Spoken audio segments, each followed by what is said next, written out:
I'm Cape Joel, and this is Comic Smack, the weekly comic book show where we take closer, more in-depth looks at the coolest and most happening events going on in the world of comic books. And on today's show, we're going to be taking a closer look at Batman Superman issue number 30. There's an intergalactic conspiracy to kill the Man of Steel. Will they succeed? Let's hop on in and find out for ourselves.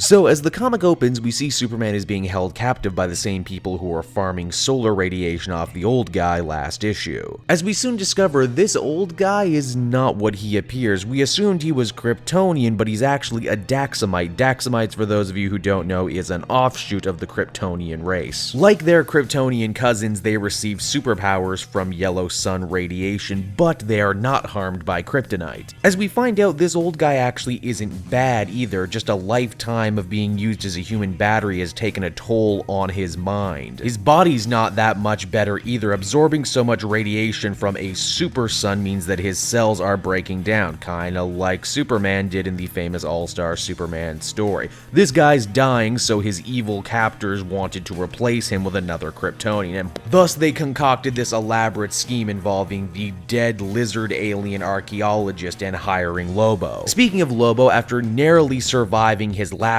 fight with him, Batman, in a very uncharacteristic move for this New 52 interpretation of the character, decides to ask Hal Jordan and the Green Lantern Corps for help. I mean, after all, Lobo's a bounty hunter and he's gotta be wanted in multiple star systems, and the Green Lanterns are space cops, so this sort of thing is absolutely up their alley. Realizing exactly what he's done, the old Daxamite lets Superman go. Now it's time to deal with their captors, which is going to be difficult to get close to the old lizard guy running things. Batman, in a very characteristic move for his New 52 interpretation, decides to use himself as bait and lure Lobo into yet another fight. The Czarnine is absolutely merciless in avenging his defeat from last issue, even holding Batman outside the airlock until he suffocates. Jeez, in space no one can hear you scream, even if you're Batman. Lobo goes to deliver Batman's lifeless corpse to his boss, the one who hired him and the one who's behind the illegal energy trade. But of course, it couldn't possibly be that simple. Yep, this is another classic instance of Batman and Superman playing switcheroo with their costumes. Cleaning up the bad guys is very easy. In fact, it's even easier because Superman was near the super sun, which means he's even more powerful now than usual. Clark is of course disgusted by the actions of this dastardly villain, not just for keeping a Daxamite hostage for as long as he did, but also murdering his own child in an attempt to draw Superman out into the open. Of course, as I keep mentioning, he is a lizard, so for all we know, eating their young is a common thing amongst these guys. With the day saved and the comic winding down, Batman and Superman return to Earth with the old Daxamite. In a very sweet scene, they warm him with their respective capes, before finally joining him in watching